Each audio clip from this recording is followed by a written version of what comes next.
Assalamualaikum warahmatullahi wabarakatuh. Perkenalkan, nama saya Rizka Nurrahmi dengan NIM 61201230474 dari kelas RA12 Manajemen.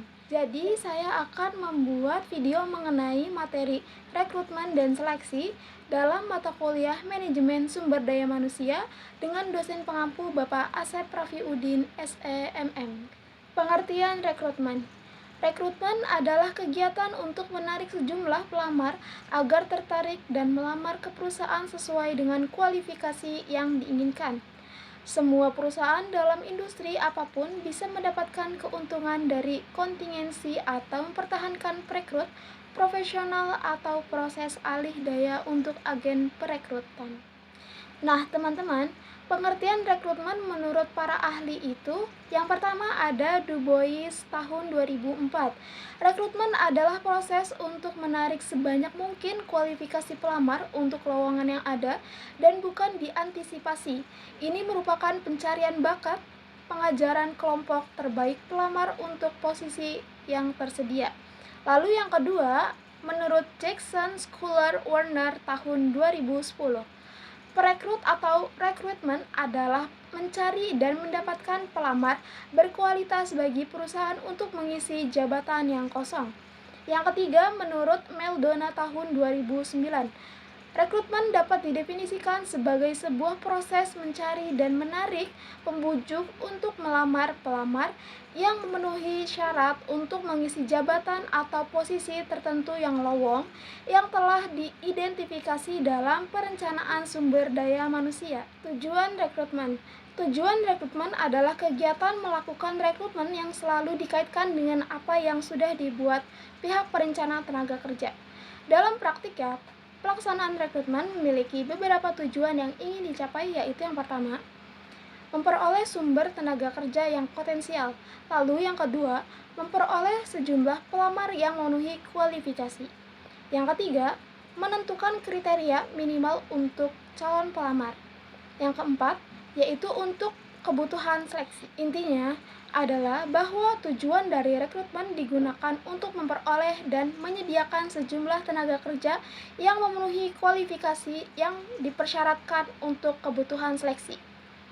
Dengan tersedianya calon tenaga kerja selanjutnya adalah memilih tenaga yang sudah direktur melalui proses seleksi. Kendala-kendala dalam rekrutmen.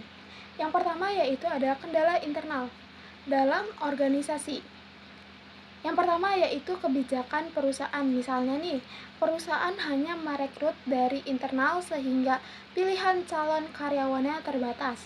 Yang kedua yaitu citra organisasi yang kurang baik. Nah, jika reputasinya kurang baik atau buruk, maka pelamar tuh enggan melamar. Yang ketiga yaitu keterbatasan sumber daya, seperti kurangnya dana, waktu, tenaga HR, membuat proses rekrutmen tidak maksimal.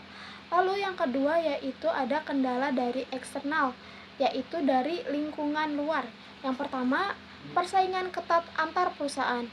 Banyak perusahaan lain yang menawarkan gaji dan fasilitasnya lebih menarik atau lebih tinggi. Yang kedua yaitu kondisi pasar tenaga kerja. Sulit menemukan calon yang sesuai dengan kebutuhan posisi. Yang ketiga yaitu peraturan dan kondisi ekonomi. Aturan ketenagakerjaan dan ekonomi tidak stabil bisa menghambat proses rekrutmen. Yang ketiga yaitu kendala dari pelamar dan teknis. Yang pertama, kualifikasi pelamar kurang sesuai. Banyak pelamar yang tidak memenuhi syarat pendidikan atau pengalamannya. Yang kedua, ekspektasinya tinggi. Calon karyawan menginginkan gaji atau fasilitas di luar kemampuan perusahaan. Yang ketiga, proses rekrutmen tidak efisien, yaitu informasi lowongannya kurang tersebar atau proses seleksi terlalu lama. Nah, ada juga sumber-sumber rekrutmen. Yang pertama yaitu seperti iklan lowongan kerja. Misalnya dipasang melalui media cetak, online, atau media sosial untuk menarik pelamar secara luas. Yang kedua yaitu lembaga pendidikan. Perusahaan bekerja sama dengan sekolah atau universitas untuk mencari tenaga kerja yang baru. Yang ketiga yaitu lembaga penyalur tenaga kerja. Digunakan untuk membantu perusahaan menemukan kandidat yang sesuai dengan kualifikasi. Yang keempat yaitu pameran kerja atau job fair, ajang bertemunya perusahaan dan mencari kerja secara langsung. Yang kelima yaitu rekomendasi dari karyawan atau relasi, yaitu calon pelamar diperoleh dari saran atau referensi orang dalam perusahaan. Yang keenam yaitu pelamar spontan, individu yang mengajukan lamaran tanpa menunggu adanya pengumuman lowongan kerja. Yang ketujuh yaitu website perusahaan atau portal pengumuman online, tempat perusahaan mempublikasikan lowongan dan menerima lamaran secara digital. Pengertian seleksi. Seleksi adalah usaha pertama yang dilakukan perusahaan untuk mendapatkan karyawan yang kualifikasi dan kompeten yang akan menjabat serta mengerjakan semua pekerjaan pada perusahaan. Pengertian seleksi secara umum adalah proses pemilihan beberapa orang dari banyak orang dengan kualifikasi yang telah ditentukan sesuai dengan kebutuhan perusahaan. Pengertian seleksi menurut para ahli, yang pertama yaitu menurut Samsudin tahun 2006. Menurut Samsudin, pengertian seleksi adalah sebuah proses yang dilakukan untuk mendapatkan individu atau karyawan yang sesuai dengan persyaratan serta memiliki kualifikasi yang sesuai dengan pekerjaan atau jabatan yang tersedia. Yang kedua, menurut Nawawi tahun 2005. Menurut Nawawi, pengertian seleksi adalah proses menetapkan keputusan untuk menerima atau tidak setelah mempertimbangkan pelamar untuk suatu pekerjaan tertentu. Yang ketiga, menurut Hasibuan tahun 2011. Menurut Hasibuan, pengertian seleksi adalah kegiatan pemilihan atau penentuan pelamar yang telah atau tidak untuk menjadi karyawan di dalam perusahaan tersebut. Tujuan seleksi. Menurut Niti Semito, tujuan dilaksanakan proses seleksi adalah untuk mendapatkan the right man in the right place, yaitu di dalam proses seleksi perusahaan harus mendapatkan tenaga kerja yang tepat di dalam posisi yang tepat pula. Tujuan seleksi tersebut diantaranya yang pertama, menjamin perusahaan memiliki karyawan yang tepat untuk suatu jabatan atau pekerjaan. Yang kedua, memastikan keuntungan investasi SDM perusahaan. Yang ketiga, mengevaluasi dan mempekerjakan dan penempatan pelamar sesuai minat. Yang keempat yaitu memperlakukan pelamar secara adil dan meminimalkan diskriminasi. Yang kelima yaitu memperkecil munculnya tindakan buruk karyawan yang seharusnya tidak diterima. Tahapan proses seleksi, yaitu yang pertama ada seleksi administrasi, yaitu menyaring lamaran dan CV berdasarkan kualifikasi dasar. Yang kedua yaitu tes seleksi, bisa berupa psikotes, tes kemampuan atau kepribadian. Yang ketiga yaitu wawancara, tahap penting untuk mengenal karakter, motivasi, dan komunikasi kandidat. Yang keempat yaitu tes kesehatan, yaitu memastikan kondisi fisik calon karyawan sehat untuk bekerja.